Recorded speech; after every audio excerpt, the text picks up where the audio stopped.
japo mimi nafanya yote, sijasahau kuna Mungu juu. Binadamu alinipenda kanitenda, ila na mimi ni machungu. Mdogo wangu Kimbulu. Nakuta ile jina ni kwa sababu nimekupa 26 kwa ajili ya kuenzi wanangu. Hiyo 26 namba nimeachiwa na mwanangu Msomali. Mdogo wangu, yani mpaka saizi mwanangu mimi ni bora hata hivi nimekula kitu, akili yangu itakuwa nyepesi. Ni bora hata hivi nimekula kitu, akili yangu itafunguka. Bichi boy mwanangu mimi mpaka saizi sielewi babu. Mpaka saizi sielewi. Mimi naona utumbo tu babu. Mimi naona utumbo, mimi naona zecheni. Suti ya kaki katuandama kinoma noma. Afu kinachoniumiza kichwa mimi mpaka saizi ndonga yangu inauma babu. Ule mzigo tulipouacha tumeenda kuangalia tumekuta upo. Unaelewa zile? Tumeenda kuangalia ule mzigo tumekuta upo. Afu mchamba suti ya kaki anatuandama kinoma noma. Mara yuko mbele, mara yuko nyuma, mara yupo katikati, mara yupo kushoto. Yani mimi mpaka saizi nimekaa nimeshauriana na mind of business, my head. Sielewi nafanya nini? Uenda ukawa na mawazo mdogo wangu, unaweza ukatusaidia tukafanyeje?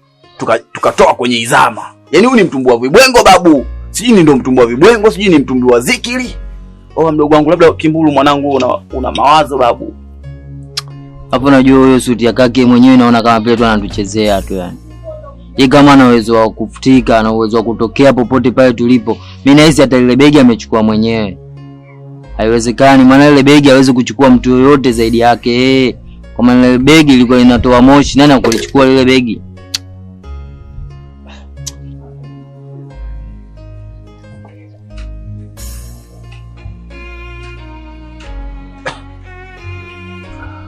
Mdogo wangu, yani ni kabla ya kulala ibada, kabla ya kuamka ibada, kabla ya kuswali ibada. Hapa kuna cha zaidi. Yani kama kuna uwezekano wote ule, tuforce mazingira, tujue tunaenda kulitafuta. Ingawa najua kabisa itakuwa ni vigumu kujisa kulitafuta, maana tunaenda kutafuta kitu ambacho hatujui tunakipatia wapi. Mimi akili yangu ishavurugika kinoma noma.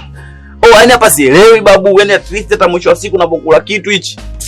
Mimi naona ikam babu. Naona ikam. Suti ya kaki mwenyewe nadhani unamuona babu, mara yuko nyuma, mara yuko mbele. Kila kona ukienda huko mwanangu unakutana naye. Sema nini mwanangu? Hilo swala la kusema kwamba ile begi kachukua mtu, mimi siamini kabisa. Kwa sababu ile begi ilikuwa inatoka moshi. Hamna chawa yoyote hata Abdaraki yao akipita pale hawezi kupita na ile begi. Ila sema nini?